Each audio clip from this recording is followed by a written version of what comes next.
Hello, everybody. Welcome back to Firewalls Don't Stop Dragons. I'm your host, Kerry Parker. Today we have episode 457 for December 1st, 2025. Welcome to December, everybody. We are in the last month of the year. And as always, the last few months just fly by for me. With all the holidays and stuff going on in particular, I think it's a blur. It's really a blur. And then I've been working doubly hard this month because I'm basically doing 2 months worth of content in 1 month. I've pre-recorded at this point everything else you're going to hear for the rest of December, including all my bonus content from my patrons. I wanted to work really hard and get all that done and pre-schedule it so I could basically take the month off and focus on holiday stuff and just getting a little downtime. So that is all done. I'm very proud of myself. I didn't quite do it this well last year, but at this point, by the time you hear this, I am basically done for the year. But that doesn't mean there's not going to be great stuff. We'll talk more about that after the show, but that doesn't mean there's not going to be a lot of great content. Everything will drop as normal, as scheduled, as usual, just that I have already recorded it and pre-scheduled it. So that does mean that I will not be doing any new news shows through the end of the year. And I'll circle back to this after the news as well. But basically, if you really want to stay up to date with the most urgent, news like software patches and things like that, you're going to want to follow me on social media. But we do have a big news show for you today. Lots of stuff to get to. So let me get through this quick introduction and then we'll get straight to the news. So a couple odd notes before we get to the news rundown.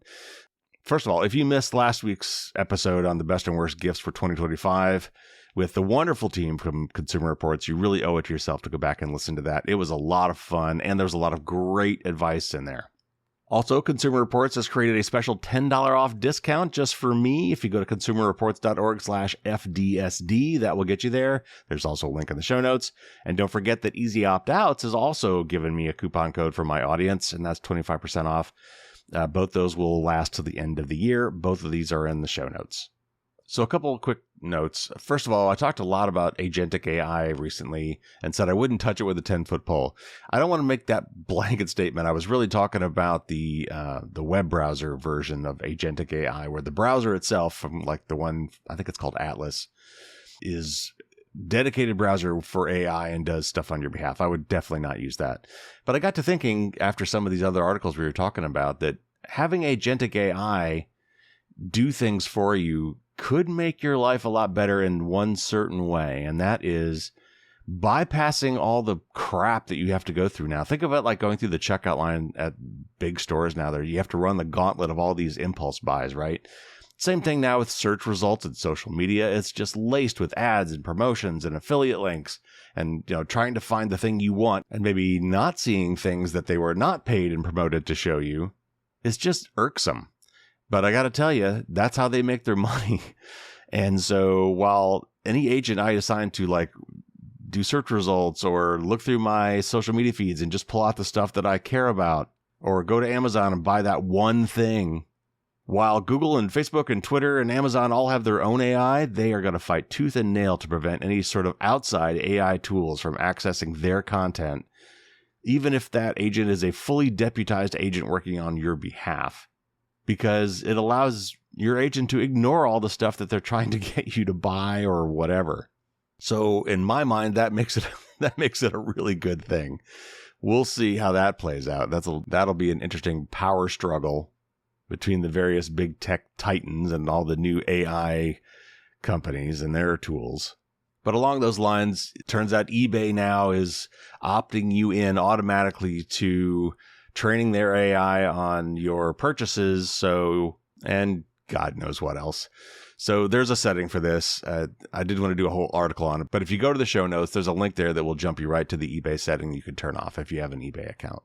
And also, we talked recently about how there is this quote unquote new smart setting on Google Gmail and other Google properties that appeared to say that it was going to start training AI based on your data. Google pushed back really hard on that and says that is not the case, and also said these features have been around for a while, which seems sort of true after I looked into it. Anyway, I'm not going to do a whole article on that, but if you're interested, there is an article from Lifehacker where they talk all about it and give you that update. But it does seem to be saying that that is not quite true the way it was reported, and it was kind of blown out of proportion, which I read one of those articles, so I just wanted to circle back and tell you that maybe it's not quite as bad as it sounded, but nevertheless, I would still turn that off. All right, so we have a new show, and here's what we're going to talk about today. The FCC has voted to scrap some cybersecurity rules, despite the obvious need for them. There was a WhatsApp security flaw, if you want to call it that exposed 3.5 billion phone numbers. We're going to talk about ClickFix, which is a very clever malware campaign going around. We have an article about the Border Patrol and how they are monitoring U.S. drivers and detaining people with quote-unquote suspicious travel patterns. I want to talk to you about another scam going on with text messages, in particular with Apple, that is another very clever and easy to fall victim to scam. I'll talk briefly about another text-based scam where you might get something from the Postal Service or from EasyPass telling you you've got a bill due or some other problem that leads to a scam. I want to tell you about a really interesting new tool that might help you figure out if some cheap IoT device on your network has gone rogue. And then we actually have a few good news stories this time too. It looks like the state and local cyber grants program is going to be re-upped for another 10 years. Also, the airlines have shut down the program that was selling your flight records to the government. And a little story from California that I talked about a while back, where the local Sacramento electric utility was selling your data to third parties for surveillance purposes.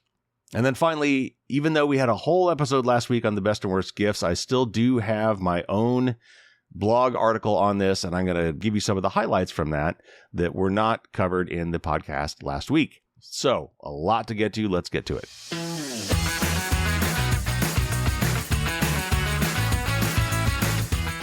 All right, first up, this is from TechCrunch, and it's some rather head-shaking news from our U.S. government cutting a program to improve cybersecurity.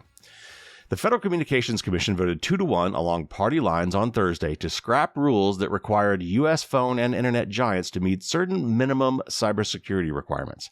The FCC's two Trump-appointed commissioners, Chairman Brendan Carr and his Republican colleague Olivia Trusty, voted to withdraw the rules that require telecommunications carriers to, quote, secure their networks from unlawful access or interception of communications, unquote. The Biden administration had adopted these rules prior to leaving office earlier this year. The FCC's sole Democratic commissioner, Ana Gomez, dissented. In a statement following the vote, Gomez called the now overturned rules the, quote, only meaningful effort this agency has advanced, unquote, since the discovery of a sweeping campaign by China-backed hacking group called Salt Typhoon that involved hacking into a raft of U.S. phone and internet companies. The hackers broke into more than 200 telcos, including AT&T, Verizon, and Lumen, during the years-long campaign to conduct broad-scale surveillance of American officials. In some cases, the hackers targeted wiretap systems that the U.S. government previously required telcos to install for law enforcement access. And we covered this story extensively back when this came out. The FCC's move to change the rules sparked rebuke from senior lawmakers, including Senator Gary Peters, Democrat of Michigan, the ranking member of the Senate Homeland Security Committee. Peters said he was disturbed by the FCC's effort to roll back basic cybersecurity safeguards and warned that doing so will leave the American people exposed. Senator Mark Warner, Democrat of Virginia, the ranking member of the Senate Intelligence Committee, said in a statement that the rule change leaves us without a credible plan to address the basic security gaps exploited by Salt Typhoon and others. For its part, the NCTA, which represents the telecommunications industry, praised the scrapping of the rules, calling them prescriptive and counterproductive regulations. But Gomez warned that while collaboration with the telecommunications industry is valuable for cybersecurity, it is insufficient without enforcement. And then a final quote from Gomez, who says, quote, handshake agreements without teeth will not stop state-sponsored hackers in their quest to infiltrate our networks. They won't prevent the next breach. They do not ensure that the weakest link in the chain is strengthened. If voluntary cooperation were enough, we would not be sitting here today in the wake of Salt Typhoon, unquote. So yeah, these typhoon names are unfortunate. Salt Typhoon was the version where foreign nation states, like China, were able to use mechanisms that we built into the systems ourselves to allow for wiretapping to wiretap us. Again, there's no such thing as a backdoor that only good guys can go through. They found it, and they had been exploited for a long time. They were all in our networks, and who knows if we will ever be able to get them back out. I saw another recent article about how the SS7, the signaling system 7, which is basically the backbone of all of our global telecommunications technology, which has been around for decades and is horribly insecure, basically allows anybody to track the location of anybody's cell phone anywhere without having to do anything to the phone itself. It's a total mess. Our telecommunications industry is horribly insecure, and to see the government rolling back these requirements is just dumb. It makes no sense. But basically, we've gotten very corporate friendly, and a lot of these lobbyists push back against any regulations whatsoever and any requirements that cause them to spend money that's not going to somehow turn back into revenue. So again, I'll trot out my usual phrase here. I'm disappointed, but I am not surprised. And again, folks, the only way to fix this is to vote people into office that will do the right thing. All right, next up, this is from Wired, and it's about a ridiculous, I don't even know if you can call it a flaw in the WhatsApp system that allowed researchers to basically get everyone's phone number from WhatsApp. Okay, WhatsApp mass adoption stems in part from how easy it is to find a new contact on the messaging platform. Add someone's phone number and WhatsApp instantly shows you whether they're on the service, and often their profile picture and name too. Repeat that same trick a few billion times with every possible phone number, it turns out, and the same feature can also serve as a convenient way to obtain the cell number of virtually every WhatsApp user on Earth, along with, in many cases, profile pictures and text that identifies each of those users.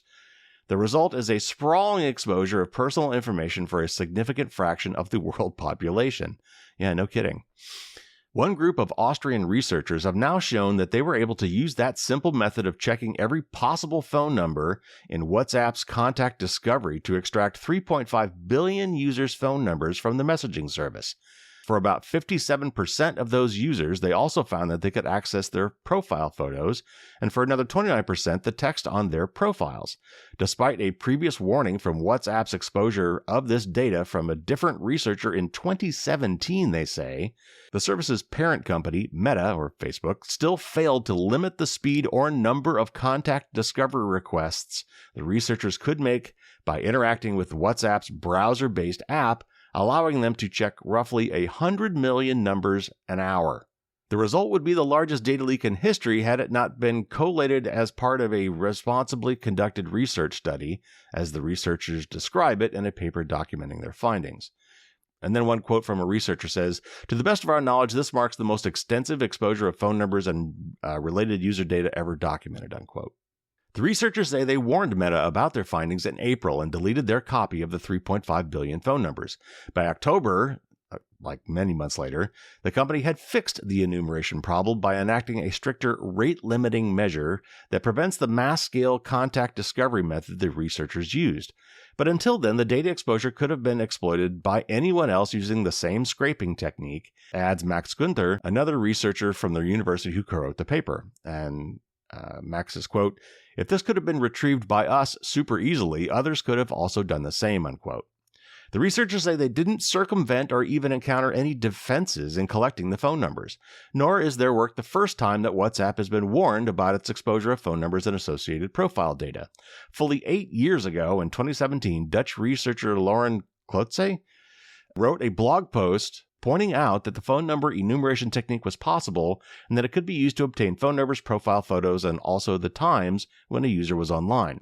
This researcher described a scenario in which the data exposure could be combined with face recognition to create a giant database of personally identifiable information. Meta, then Facebook, responded to his findings, arguing that WhatsApp's privacy settings were still working as designed. Users can choose to make their profile information accessible only to their chosen contacts. But I'm sure that is not the default, and that is the problem.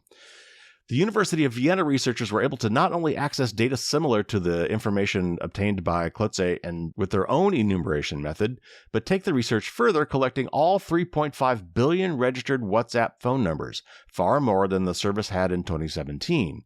They also addressed WhatsApp's argument about privacy settings by measuring how many users publicly expose personal information in their profiles, breaking down the results by country. They found that 44% of the 137 million phone numbers they collected for Americans displayed their photos, and 33% showed public about text, for instance. For countries where WhatsApp is even more widely used, a smaller fraction of the population turned on its privacy settings. In India, where the researchers counted nearly 750 million numbers, 62% of accounts publicly displayed a profile photo. For the 266 million Brazilian numbers they found, 61% had a profile photo exposed. The University of Vienna researchers stumbled on WhatsApp's phone number enumeration problem last year when they were testing what they could learn from the service about users, despite its end-to-end encryption for messages, such as the times when a user is connecting from the desktop app versus the mobile one. They found that the app didn't appear to have any obvious rate-limiting protection, so they tried simply enumerating all U.S. numbers. And this is a final quote from one of the researchers who said, quote, "In a half hour, we had like 30 million U.S.-based numbers. So we were kind of surprised, and then we just kept going," unquote. Okay, so to be clear here, WhatsApp has a function that allows you to see if somebody you know is already on WhatsApp, and so you can connect to them on WhatsApp. And because the accounts that you create with WhatsApp are set up with your phone number, all you need to do is send a phone number to WhatsApp and say, hey, is this person using WhatsApp? And not only will they give you a yes/no answer, they will also, if you haven't taken the time to make sure that this is private, they will send you their profile photo and perhaps even some about text that might, give away your identity. Though honestly, today, just having your face will probably give away your identity anyway. And there's a web-based mechanism for running this query that these researchers can use. It's a public API that just takes a phone number. And so there's only so many phone numbers on the planet. They're all 10-digit numbers with some country codes. So it's possible to just check every possible number, which is exactly what they did. And basically, they used that to enumerate the phone number of 3.5 billion, probably all of WhatsApp's users. So this is a feature, not a bug, but the problem is there was no rate limiting. So they could basically do, I think what they said, 100 million an hour. So now Meta has put in some restrictions that prevent this broad scraping, as we call it, of this data by, putting some sorts of limits on how many any one destination can ask for. But there's so many ways around that. This is basically not fixed. So if you're a WhatsApp user, it's very easy to find that out, and perhaps also use the fact that you're a WhatsApp user to figure out who's associated with any phone number. And if I'm patient enough and even with rate limiting, have enough time, I can basically create a worldwide WhatsApp phone book. All right, next up, we have an article here from Ars Technica, and it's about ClickFix, but really it applies to other malware that may try to get you to do the same thing.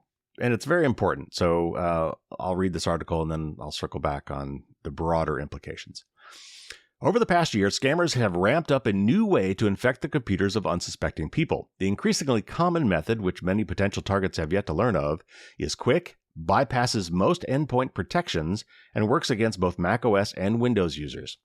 ClickFix often starts with an email sent from a hotel that the target has a pending registration with and references the correct registration information. In other cases, ClickFix attacks begin with a WhatsApp message. In still other cases, the user receives the URL at the top of Google search results for a search query. Once the mark accesses the malicious site referenced, it presents a CAPTCHA challenge or other pretext requiring user confirmation. The user receives an instruction to copy a string of text, open a terminal window, paste it in, and press Enter. Once entered, the string of text causes the PC or Mac to surreptitiously visit a scammer-controlled server and download malware. Then the machine automatically installs it, all with no indication to the target. With that, users are infected, usually with a credential-stealing malware. Security firms say ClickFix campaigns have run rampant.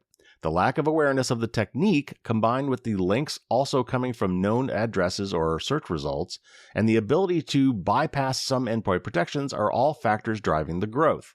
So this is a quote from a CrowdStrike report documenting some of this. It says, quote, "This campaign highlights that leveraging malvertising and the one-line installation command technique to distribute macOS information stealers remains popular among e-crime actors." E-crime, that's a phrase I don't think I've encountered before. Anyway, going on, promoting false malicious websites encourages more site traffic, which will lead to more potential victims. The one-line installation command enables e-crime actors to directly install the mock-O executable onto the victim's machine while bypassing gatekeeper checks, unquote. The primary piece of malware installed in that campaign is a credential stealer tracked as Shamos. That's Shamos. Other payloads included a malicious cryptocurrency wallet, software for making the Mac part of a botnet, and macOS configuration changes to allow the malware to run each time the machine reboots. Another campaign, documented by Sequoia, that's Sekoia, targeted Windows users.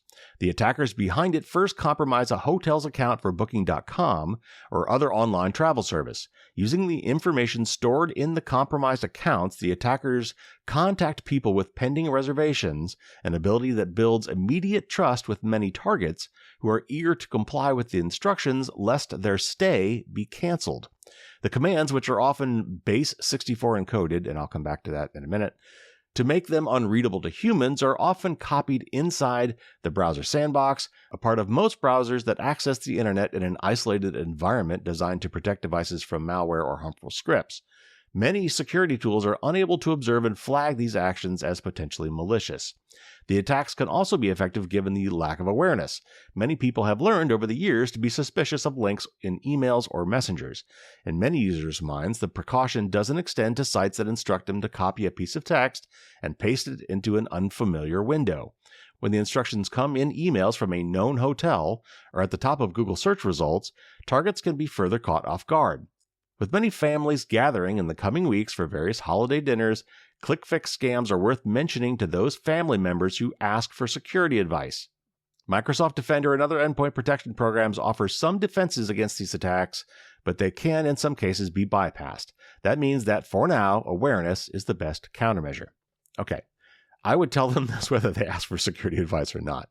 I don't know how you work this into the conversation, but if you know of some relatives that you're going to be speaking with over the holidays that you think might be particularly vulnerable to this sort of a thing, you might want to make them aware of this. So there's a couple key takeaways here. First of all, never, ever, ever take an email or a text advice or a web page's advice to copy some text, open a terminal window or a command shell, paste that text, and then hit enter. By doing this, you are, as this article says, you're basically manually bypassing a lot of security protections.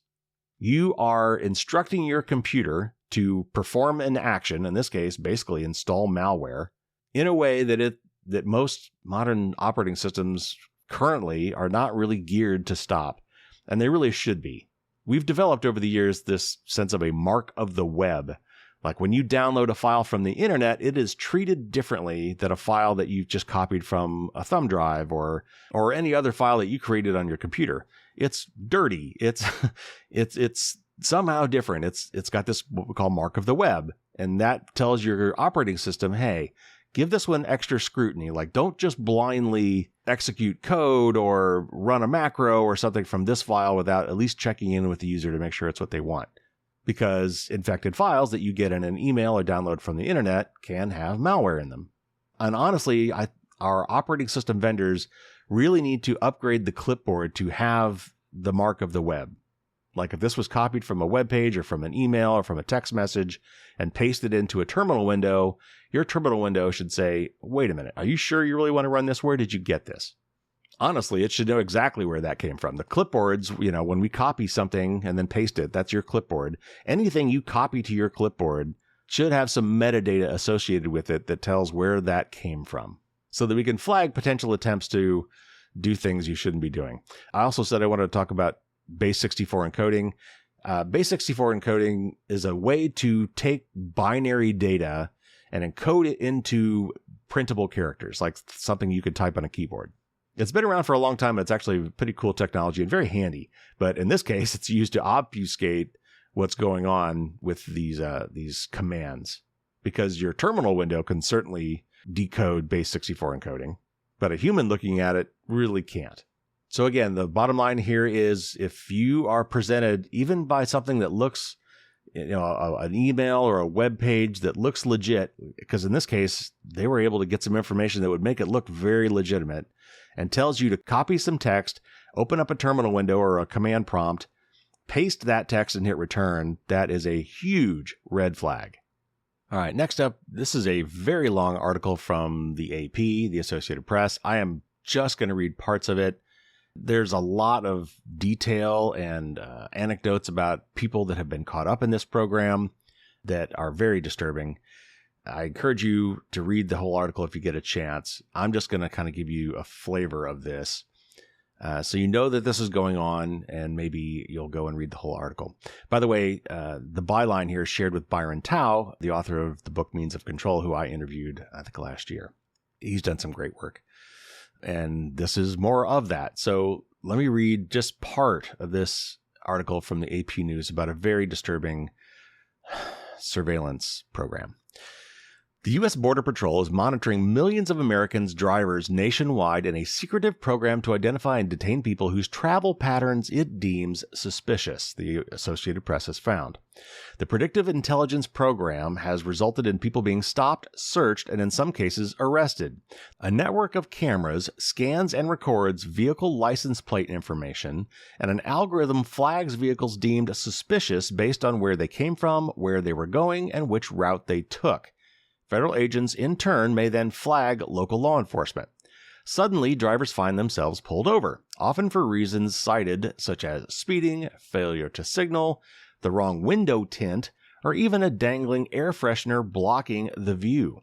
They are then aggressively questioned and searched with no inkling that the roads they drove put them on law enforcement's radar. Once limited to policing the nation's boundaries, the Border Patrol has built a surveillance system stretching into the country's interior that can monitor ordinary Americans' daily actions and connections for anomalies instead of simply targeting wanted suspects. Started about a decade ago to fight illegal border-related activities and the trafficking of both drugs and people, it has expanded over the past 5 years. The Border Patrol has recently grown ever more powerful through collaborations with other agencies, drawing information from license plate readers nationwide run by the Drug Enforcement Agency, or the DEA, private companies, and increasingly local law enforcement programs funded through federal grants. Texas law enforcement agencies have asked Border Patrol to use facial recognition to identify drivers, documents show. This active role beyond the borders is part of the quiet transformation of its parent agency, U.S. Customs and Border Protection, CBP, into something more akin to a domestic intelligence operation. Under the Trump administration's heightened immigration enforcement efforts, CBP is now poised to get more than $2.7 billion to build out border surveillance systems such as the license plate reader program by layering in artificial intelligence and other emerging technologies. The result is a mass surveillance network with a particular American focus: cars. This investigation, the first to reveal details of how the program works on America's roads, is based on interviews with 8 former government officials with direct knowledge of the program who spoke on the condition of anonymity because they weren't authorized to speak to the media, as well as dozens of federal, state, and local officials, attorneys, and privacy experts. The AP also reviewed thousands of pages of court and government documents, state grant and law enforcement data, and arrest reports. The Border Patrol has for years hidden details of its license plate reader program, trying to keep any mention of the program out of court documents and police reports. Former officials say, even going so far as to propose dropping charges rather than risk revealing any details about the placement and use of their covert license plate readers. Readers are often disguised along highways in traffic safety equipment like drums and barrels. The Border Patrol has defined its own criteria for which drivers' behavior should be deemed suspicious or tied to drug or human trafficking, stopping people for anything from driving on backcountry roads, being in a rental car, or making short trips to the border region. The agency's network of cameras now extends along the southern border in Texas, Arizona, and California, and also monitors drivers traveling near the U.S.-Canada border. And it reaches far into the interior, impacting residents of big metropolitan areas and people driving to and from large cities, such as Chicago and Detroit, as well as from Los Angeles, San Antonio, and Houston, to and from the Mexican border region. In one example, AP found the agency had placed at least 4 cameras in the greater Phoenix area over the years, one of which was more than 120 miles from the Mexican frontier, beyond the agency's usual jurisdiction of 100 miles from a land or sea border. The AP also identified several camera locations in metropolitan Detroit, as well as one place near the Michigan-Indiana border to capture traffic headed towards Chicago or Gary, Indiana, or other nearby destinations.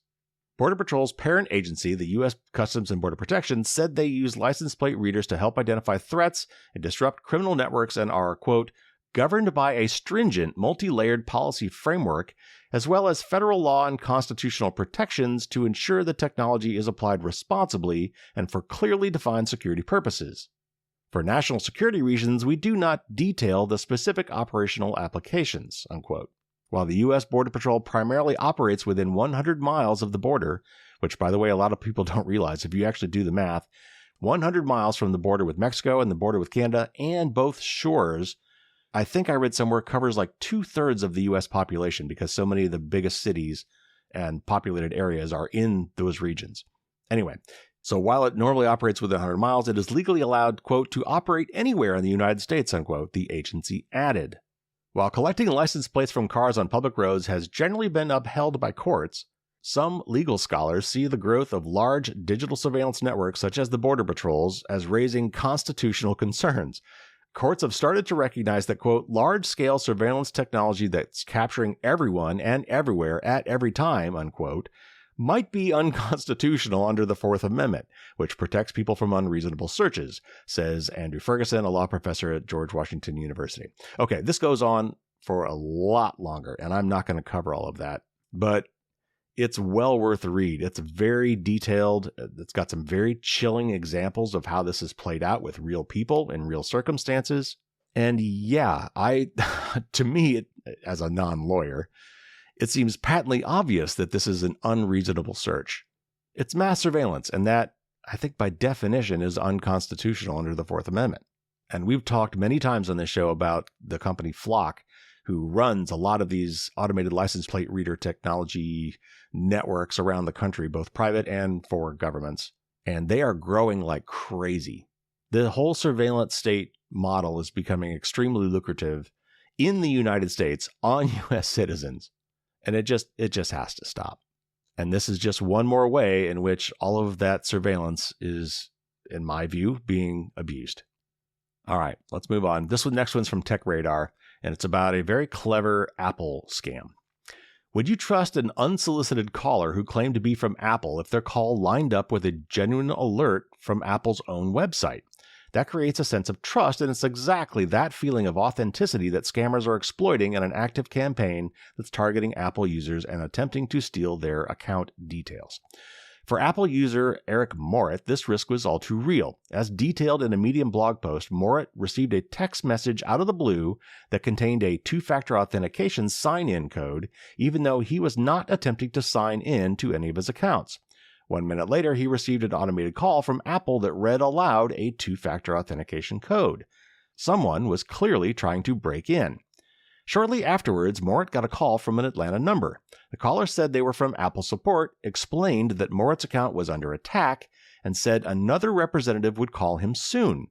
That happened within 10 minutes, initiating a quote-unquote 25-minute con, where the caller walked Morit through the process of resetting his iCloud password. Here's the clever part. The scam caller created a genuine Apple support ticket for Morit and had him verify that it was from a real Apple email address while on the line. The caller was calm and professional, and everything reassured Morit that the process was above board. Morit was asked to reset his iCloud password, and the caller never asked him to share it. Yet the next step was decisive. He was told he'd soon get a text, quote, with a link to close your case, unquote. This text arrived and contained a link to a scam website, appeal-apple.com. That website said the process for securing Morit's account was in progress, and all he needed to do was enter a code to close the case. At that moment, he got a 6-digit verification code sent to him via text, which he typed into the website. That was the bait and switch. Instead of closing the case, the number Morit received was an actual 2FA code used to gain access to his account. Seconds after he entered it, he got an email that, he says, quote, made my blood run cold, unquote. The email in question told him that his account was used to sign in on a Mac Mini. yet he didn't own any such device. It was clear that the scammers had gained access to his account, and with it his entire digital life, including files, photos, emails, and more. Trying to placate him, the scam caller told Morit that this was all, quote, expected as part of the security process, unquote, but Morit wasn't convinced. Thinking quickly, he reset his iCloud password a second time, after which the Mac Mini disappeared from his account and the spoof website began redirecting to Google. He had escaped disaster, but barely. The attack worked because the scammers were calm throughout and did not rush or pressurize Morit, which might have raised his suspicions. But the real kicker was the authentic Apple support email, which exploited a flaw in Apple's systems. Anyone can create an Apple support ticket for anyone else without verification. That means the attackers could start a case using Morit's email address and have the Apple support email sent there, lending weight to their plot. Still, there are ways you can protect yourself from attacks like this. The most straightforward is to hang up if you receive an unexpected call from someone claiming to be working for Apple, then call Apple directly to verify if you really are at risk. Beyond that, be careful with 2FA codes and never hand them out to anyone, even if they claim to be from Apple. Never give these codes out over the phone or share confirmation codes with another person. And always check that a website is a genuine Apple domain, not one that simply uses the company's name amid other URL elements, as the phishers did here. In other words, it was appeal-apple.com, which is a totally different website than apple.com, or even appeal.apple.com. That dash makes it all the same word, basically, as far as the domain is concerned. And appeal-apple is not Apple. And so finally, it wraps up with this advice. It says, and if you really want to stay safe and secure, use a hardware security key. These require you to actually physically connect the key to your computer in order to verify your identity, something a phisher will never be able to do. So hardware security keys are secure. They're better than other two-factor authentication codes because, like this says, you actually have to be in physical possession of it to use it, and you can't give out a number. You just plug it in and push a button, and it enters the number for you, which you never see. So in that sense, they're unphishable, but they're also something you could lose. And if you have one hardware key, you absolutely need to have two, because you always need a backup, and that backup copy of everything that's on the first key needs to be kept somewhere safe, and you always have to have it with you. Honestly, it's not terribly convenient, but it is secure. So maybe what you do is you use a hardware key for the really important accounts, like maybe your Apple account.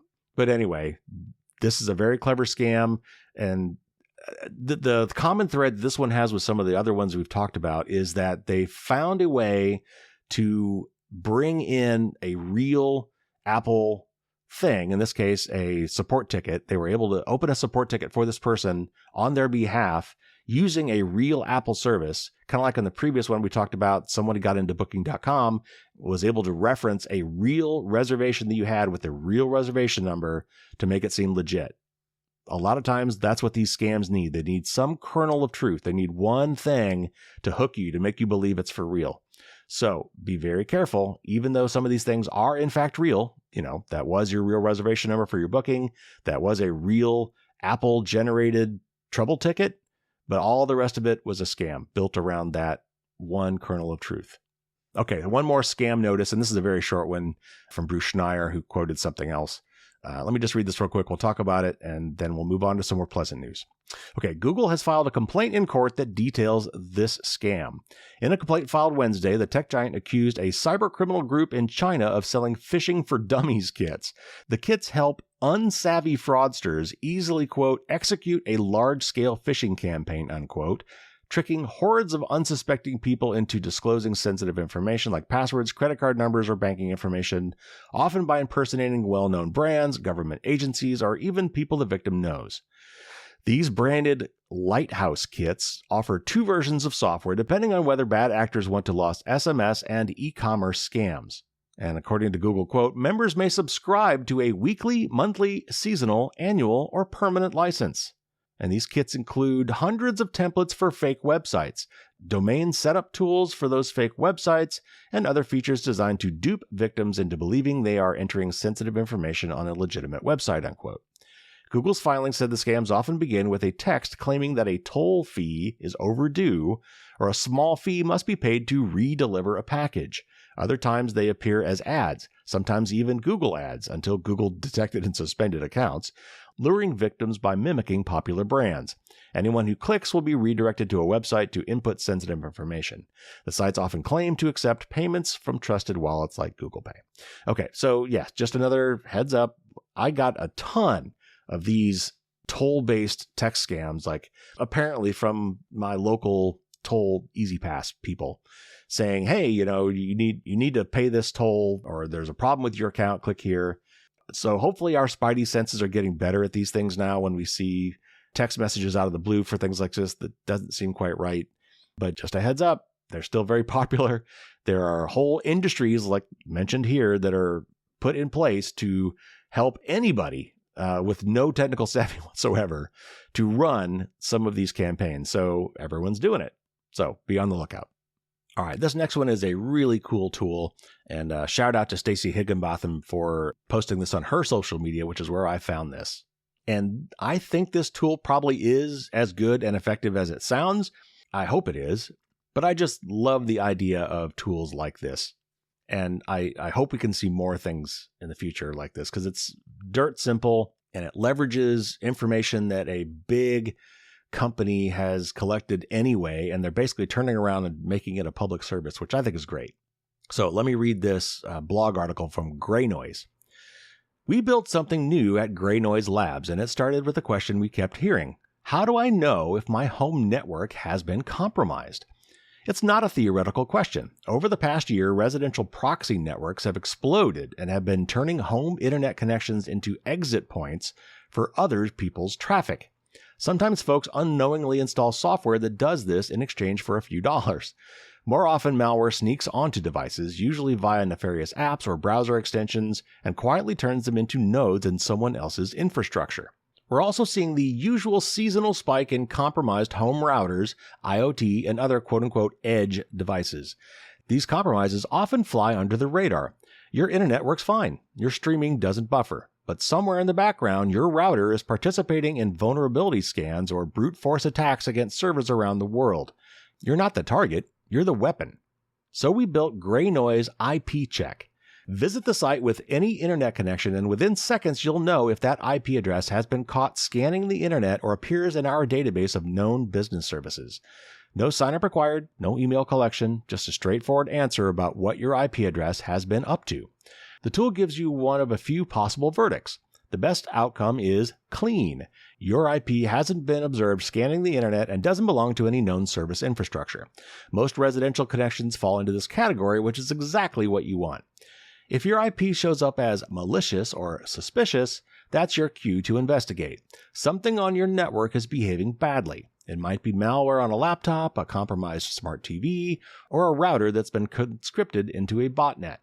The tool will show you when the activity was first and last observed, what kinds of scanning behavior were detected, and point you toward next steps. There's also a middle category of IPs that appear in our Common Business Services dataset. If you're on a VPN or a corporate network or a cloud provider, that's normal. The tool knows the difference between this IP belongs to a data center and this IP is your grandmother's cable modem doing port scans. For those who want more detail, the results page includes a 90-day activity timeline showing when scanning behavior occurred and what tags Gray Noise assigned to it. You can see whether your IP was probing for vulnerable web services or attempting SSH connections. It'll even show you if it was hunting for exposed databases. Here's where this gets practical beyond your own network. If you're the family tech person, and I'm guessing a lot of you guys probably are, and let's be honest, and the article says this too, and let's be honest, if you're reading this, you probably are, which I would say if you're listening to this, you probably are. This tool fits perfectly in your holiday troubleshooting toolkit. When you're home for the holidays or visiting relatives over winter break, take 30 seconds to pull up the IP check on their network. It's less invasive than asking to look at their devices and gives you an instant read on whether their home network has a problem. If it comes back clean, great. If it doesn't, you have a specific starting point for helping them secure things. The conversation shifts from the vague, I think you might have a virus territory, to concrete, your network is showing up in our sensor data as scanning for vulnerable routers, so let's check your devices and update your router firmware. People understand that much better, and you're not just the relative who always thinks their computer is infected. The scale of residential IP abuse has changed dramatically. What used to be primarily compromised home routers has expanded into a full ecosystem of residential proxy services, IoT botnets, and supply chain compromises in consumer networking gear. Our sensors see millions of residential IPs participating in scanning activity every month, and most of these users have no idea it's happening. The challenge with residential IP compromise is that it's invisible to the people affected.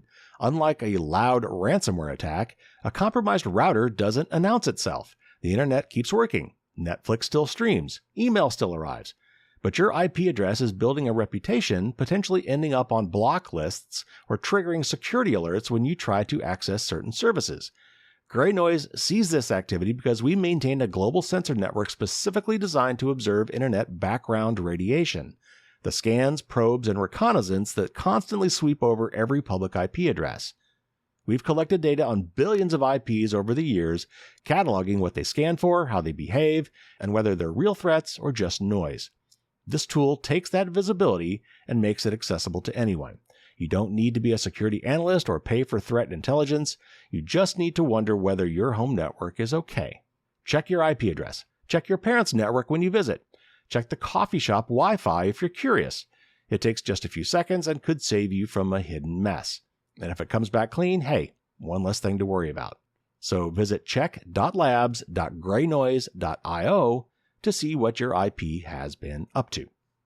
This is great. I love tools like this. Again, maybe this particular tool is only partially successful in doing this, but even if it is, it's so easy to do, it's so simple, and it makes so much sense. I would definitely do this. I've bookmarked this site, and basically what this thing is telling you is that if you go to visit a relative or a friend or whoever, and you're on their Wi-Fi anyway, if you've gotten their Wi-Fi credentials and you're on it, just bring up this check yourself. You don't even have to ask them to do it. If you're on their home network, your IP address will be their IP address.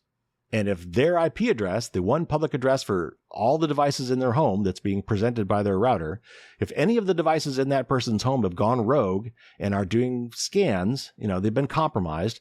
And so they've been getting up to no good by being part of botnets or DDoS networks or proxy networks or other things like that. This threat intelligence company, or this company who has access to a lot of threat intelligence anyway, has been logging all this stuff and can tell you immediately whether or not this IP address looks fishy, if it looks like bad things have been coming from this IP address.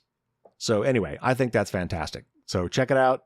And when you're visiting friends and family over the holidays, run this check and see what you find. All right, we've got just a few quick victory stories here, a couple of good notes to end our news year on. The first one comes from The Record. The House easily approved legislation on Monday to renew a grant program meant to help state and local governments strengthen their digital defenses. Members passed the Protecting Information by Local Leaders for Agency Resilience Act, or the Pillar Act, by voice vote. The measure would reauthorize the state and local cybersecurity grant program for 10 years. The effort, which lapsed on September 30th, which was during our U.S. government shutdown, has provided $1 billion to local governments to improve their cybersecurity. A brief extension was included in the government funding stopgap measure President Donald Trump signed last week, and this has been some time back. But policymakers have sought a long-term solution, especially since the House Homeland Security Committee advanced the renewal in September. Local governments are now the front lines of cybersecurity, said Matthew Chase, executive director of the National Association of Counties. Oh, that's a thing? Okay. In a statement released by the Homeland Security Committee. And Chase said, quote, "As costs for cybersecurity needs continue to rise, prioritizing federal investments in the cybersecurity of local government systems will help prevent malicious attacks on our critical infrastructure," unquote. Lawmakers also voted 402 to 8 in favor of the Strengthening Cyber Resilience Against State-Sponsored Threats Act. The legislation would establish an interagency task force led by the FBI and the Cybersecurity and Infrastructure Security Agency, or CISA, focusing on countering Chinese state-sponsored cyber threats. Okay, so it passed the House, but that was passed by an enormous margin. I assume this is going to go straight through the Senate and be signed. If not, I guess I'll try to let you know. But this is all good stuff. And, throwing money at problems isn't always the answer, but not funding these programs is definitely a problem. All right, and next up, this is just a blurb here from 404 Media, and it's about that ARC program we were telling you about that was selling your flight information to the government. Well, thanks to some attention, probably partially by 404 Media, that has gone away. Airlines Reporting Corporation, or ARC, a data broker owned by the U.S.'s major airlines, will shut down a program in which it sold access to hundreds of millions of flight records to the government and let agencies track people's movements without a warrant, according to a letter from ARC shared with 404 Media. ARC says it informed lawmakers and customers about the decision earlier this month. The move comes after intense pressure from lawmakers and 404 Media's months-long reporting about ARC's data selling practices. The news also comes after 404 Media reported on Tuesday that the IRS has searched the massive database of Americans' flight data without a warrant. And this is a quote from the letter from ARC's president and CEO. It says, quote, "As part of ARC's programmatic review of its commercial portfolio, we have previously determined that TIP is no longer aligned with ARC's core goals of serving the travel industry. TIP is part of the Travel Intelligence Program. As part of that, ARC sold access to a massive database of people's flights, showing who traveled where and when and what credit card they used. ARC is co-owned by United, American, Delta, Southwest, JetBlue, Alaska, Lufthansa, Air France, and Air Canada. The data broker acts as a bridge between airlines and travel agencies. When someone books a flight through one of the more than 12,800 travel agencies, such as Expedia or Kayak or Priceline, ARC receives information about that booking. It then packages much of that data and sells it to the government, which can search it by name, credit card, and more. 404 Media reported that ARC's customers included the FBI, multiple components of the Department of Homeland Security, ATF, the SEC, TSA, and the State Department, and as apparently the IRS as well. Okay, so good news. As we like to say, sunshine is the best disinfectant. Awareness is key. So thanks to 404 Media for reporting on this. I don't know if they were the ones that first exposed it, but apparently it paid off. And we can all be happy now that this program is going away, at least officially. I've certainly seen cases in the past where there's a big public display about this going away, and then under the covers they still do it. So let's see if 404 Media can sniff that one out. All right, last one, and this one's from the EFF, and it's about a small thing in California that I can't remember how big this actually was, but it was really interesting, and I reported on it, so I wanted to circle back. A California judge ordered the end of a dragnet law enforcement program that surveilled the electrical smart meter data of thousands of Sacramento residents. The Sacramento County Superior Court ruled that the surveillance program run by the Sacramento Municipal Utility District, or SMUD, and the police violated a state privacy statute, which bars the disclosure of residents' electrical usage data with narrow exceptions. For more than a decade, SMUD coordinated with the Sacramento Police Department and other law enforcement agencies to sift through the granular smart meter data of residents without suspicion to find evidence of cannabis growing. EFF and its co-counsel represent 3 petitioners in this case. They argued that the program created a host of privacy harms, including criminalizing innocent people, creating menacing encounters with law enforcement, and disproportionately harming the Asian community. The court ruled that the challenged surveillance program was not part of any traditional law enforcement investigation. Investigations happen when police try to solve particular crimes and identify particular suspects. The dragnet that turned all 650,000 SMUD customers into suspects was not an investigation. Granular electrical usage data can reveal intimate details inside the home, including when you go to sleep, when you take a shower, when you are away, and other personal habits and demographics. In creating and running the dragnet surveillance program, according to the court, SMUD and police, quote, developed a relationship beyond that of utility provider and law enforcement, unquote. Multiple times a year, the police asked SMUD to research its database of 650,000 customers to identify people who used a large amount of monthly electricity and annualized granular 1-hour electric usage data to identify residents with certain electricity consumption patterns. SMUD passed on more than 33,000 tips about supposedly high usage households to police. While this is a victory, the court unfortunately dismissed an alternate claim that the program violated the California Constitution's search and seizure clause. We disagree with the court's reasoning, which misapprehends the crux of the problem. At the behest of law enforcement, SMUD searches granular smart meter data and provides insights to law enforcement based on that granular data. Going forward, public utilities throughout California should understand that they cannot disclose customers' electricity data to law enforcement without any evidence to support a suspicion a particular crime has occurred. Yay. So again, small victory, but I did talk about this when it came out. And again, just stop for a minute to think about all the data we are generating today and all the ways we are generating this data and who gets to see that data. And then think, okay, who else could that data be sold or given to?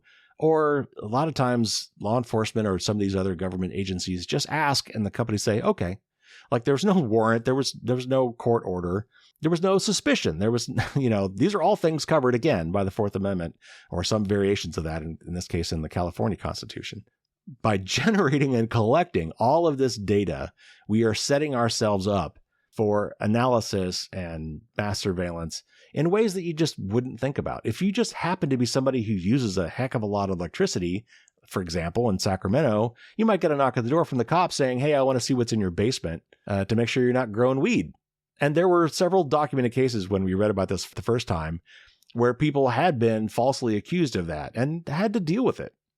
Okay, so before we wrap it up today, again, last week we had a wonderful panel discussion with Yael Grauer, Stacey Higginbotham, and Jeff Landale from Consumer Reports about our gift-giving philosophy for tech, trying to take into account privacy and security. And honestly, in the end, ended up recommending a lot of things that were not big tech, old-style, quote-unquote, retro analog stuff that was dumb, not smart.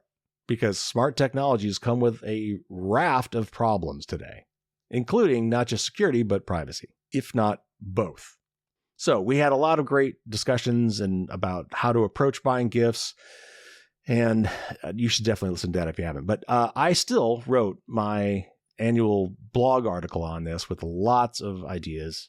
And so I'm going to just kind of hit some of the highlights there. You should definitely check out the article itself. But since we just had a whole episode on this, I don't want to spend a whole lot of time on it. But this is my tip of the week. So two of the major trends that we identified, and I kind of highlighted in my article, that are really disturbing is, first of all, making everything smart. Connecting what used to be mundane appliances to the internet to add some features, which admittedly can be convenient and cool and fun, but it also comes with a lot of problems, especially if those devices have horrible security or are sending that data up to the cloud and then collecting and sharing it with others to try to market things to you or whatever. But the worst part of that, where it's really taken this up to 11, is adding AI now to everything. Because even if you connect things to the internet, a lot of times they can still process things locally. But once you start talking AI and you want to add artificial intelligence to your devices, that very often means cloud processing of your data. So before you give anybody a device that connects to the internet in any way, shape, or form, particularly if it has AI features, you need to make sure that that is a reputable company with a reputation to protect if they get caught doing something bad, that they hopefully would backpedal and stop doing that. So think about that before you buy somebody an AI or an otherwise internet-connected device. There are plenty of good ones. I have many myself. I'm just saying. Make sure that you're thinking about that before you give someone a gift, particularly for kids. Like I wouldn't give a kid, honestly, any toys that are internet connected. And I call this out in my list as well. You also might not want to give quote unquote adult toys that are connected as well. There's been a lot of horror stories about how that has gone just horribly wrong. So some gifts are still better off being dumb. And another theme that we brought up last week that is one of my favorites is replacing devices that somebody already has that are really bad about privacy or security with ones that are much better. And then, of course, helping them set up the new device and get rid of the old device. All right, so some just really quick tips. Let's talk about the naughty list first, the bad gifts. DNA tests, make sure you know what you're getting into. At 23andMe, they went bankrupt. The user data, including the genetic data, is being transferred to the company, buying them out. And who knows what they're going to do with it. You can still ask them to delete your data. And if you have ever used 23andMe or know somebody who has, I would totally recommend that you have them delete your data. As always, I recommend staying away from cheap off-brand IoT devices, kind of like I just said. So, nice list. What are some good ones? Well, first of all, you might want to get someone a subscription, say, to Easy Opt-outs, which is only $20 a year. And we've actually got a 25% off coupon. There's a link in the show notes. That's a great way to remove a lot of your data from the internet. and you need to kind of do it on an ongoing basis, but $20 a year is cheap. Home routers are getting really tricky. Like a lot of routers now don't have the built-in web-based admin page. They want you to install an app and do cloud configurations, which means that I would think technically your router is configurable and manageable from outside your house, which should never be true. I recently upgraded to a gl.inet Flint router, which is an open source router firmware, and I think it's great. And you can get one for under $100, and it does just great. For home automation stuff and smart home stuff, I prefer Apple products just because they really don't need to sell your data, and they're much better than Google and Amazon and everybody else pretty much, because everybody else is an advertising company and they need your data. Apple doesn't. Now, Apple does have ads. They are not perfect, but on the continuum, Apple is way better. So, I like things like HomePods and Apple TV streaming boxes. Stacy also mentioned a company called Homey, Homey, and also the open source Home Assistant project if you're a DIYer. And obviously I can't end my list without talking about my book.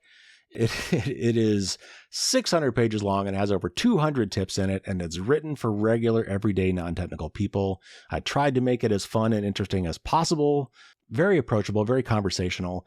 One of the best compliments actually I've gotten about that book was I had a friend of mine who picked it up from the library. It's actually in our local library to read. And he said, as he was reading the book, he said, "I heard your voice." It said it sounded just like you. And so as a listener to the podcast, I would think the same would apply with you. If you're reading the book, I would think it would sound just like me. But anyway, Firewalls Don't Stop Dragons. You can find it at, Amazon.com or any online bookstore. And you may find it in your library. And if not, maybe ask your library if they will carry it. So it's too big to be a stocking stuffer, but it can be a good gift. And by the way, I actually do have merchandise. If you want to sport the super cool dragon and castle logo and wear it around town, it's pretty cool. You can find my merch at fd.sd/merch. Okay, we had lots of really great ideas, and I tried to capture them with links to most of them in my article, which I didn't really have space for in the show notes for last week. So if you want to get those Lola blankets or darn tough stocks or the Onion subscription or the Mountain tumbler glasses, all that stuff I put links to in this article, as well as links to all the books that we recommended. So one more gift that I'm going to recommend is something that I started several years ago that I think is really, really cool, and I don't think I've seen anybody else do this. And that is what I call my dragon coupons. And what they really are, were back in the day when you wanted to get something for mom or dad and you were a kid and you didn't have any money. So you'd give them, love coupons, free back rubs, or I'll clean my room, or, sometimes these are fun, to give to your significant other as well, those kind of things. Well, I created some coupons to help make your loved ones more secure and private.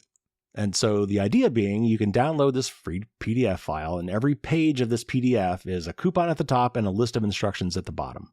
And so you give the coupon, you put in someone's stocking or whatever, and you're basically offering to help them do something that they should be doing, setting up a password manager, setting up two-factor authentication, helping them delete data from the internet, helping them with their security and privacy settings on social media and things like that. There's a lot of coupons. I think there's like 30 or so.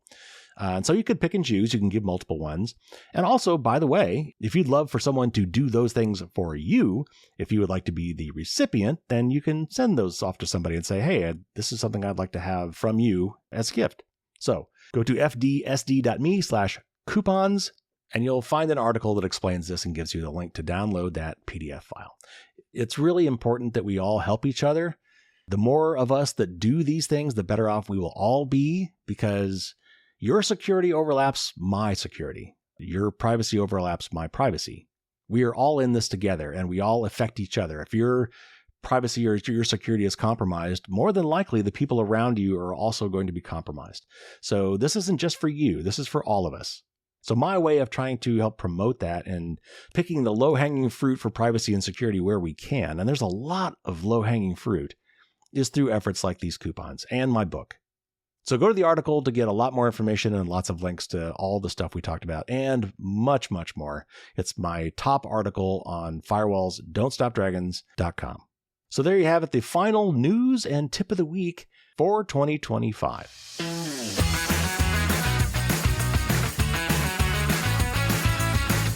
So yeah, this is the last... it's not really live, but it's the last currently recorded episode for the year. Everything else for the rest of the year I've already pre-recorded and pre-scheduled. Next week, we're going to be talking with two fun guys from Frack Magazine. They're celebrating their 40th anniversary this year. This is a hacker zine that has been around since 1985, and they've got some very interesting stories about life back in the day and hacking in general. We talk about phone phreaking. I love talking about that kind of stuff, as I'm sure you're well aware at this point, and that was a fun interview.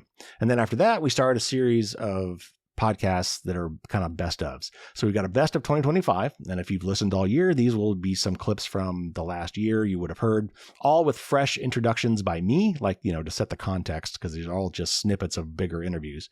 Then I dug back into the vaults. I've been doing this almost 9 years now, folks. I dug back in the vaults and found a great old interview, and it was my first interview with Troy Hunt, who is behind the Have I Been Pwned site, which is a wonderful service.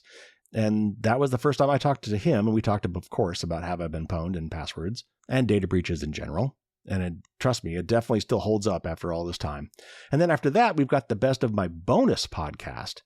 That is snippets from stuff that I normally only provide to my patrons. So if you're not a patron, you'll get a taste of what you've been missing.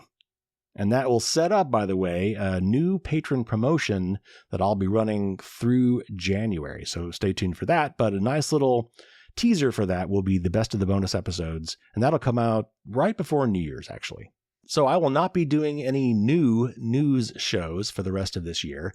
I will definitely try to summarize the big news stories, when we start up again in January that happened in December. But obviously, if there's something like, you need to patch your iPhone right now, or you need to download the security fix for your PC, or there's a big scam going on right now, whatever, those kind of things I tend to post on my social media accounts. And so you can find all of those on my website under contact or contacts. But I'm on Twitter or X, on Blue Sky and Mastodon. That's where I usually post that kind of stuff. I'm on LinkedIn too, but that I don't tend to post the urgent stuff there. Also, I've got my podcast on YouTube as well. If there are some people that, for whatever reason, like to consume audio podcasts by watching videos on YouTube. So if you want to follow me there, I'm on YouTube as well. Now, for the bonus podcast for the rest of December, I do what's called a State of the Realm talk, where I kind of tell my patrons how things have been going this year and what I'm planning to do for next year. All my patrons will hear that. And then I have this other kind of separate series I called Merlin's Musings, which tends to be more technical subjects. And the next 3 Merlin's Musings episodes for December is a rabbit hole I went down about breaking passwords. And this is something I've known about for a while and I'd played with years ago, but I dove back in and I did 3 whole episodes on how passwords are stored, made, and broken, and then actually did 6 different demos using a tool that hackers and InfoSec people use for this purpose to break passwords called John the Ripper. So that is what my patrons have waiting for them in December. And by the way, I know I'm going to be doing this patron thing in January, but if you want to join in December, I'll make sure that you still benefit from whatever promotion I come up with in January. So if you, for some reason, want to dive in December to get this content, or by the way, get access to all the previous 200 plus bonus podcasts I've done for my patrons, feel free to become a new patron in December, and I'll just make sure that we cover you for whatever the promotion is that starts in January. All right, we've got some great interviews coming up. I'm going to be talking with Key Jeffries. He's a co-founder of Session, and we'll be talking about decentralized secure messaging, how that works, and how it compares to things like Signal. I've got some New Year's resolutions ideas that I will share with you, like I always do in January. And then coming up, we'll be talking again with Privacy for Cars. I'm going to talk to the current CISO, or Chief Information Security Officer at Yahoo, and much, much more. It's going to be a great year next year. So, hey, if you haven't, maybe subscribe, and then you'll be sure to get all of that wonderful content. All right, everybody, that's going to do it for this week. Take care, stay safe out there, and until next week, as always, don't get caught with your drawbridge down.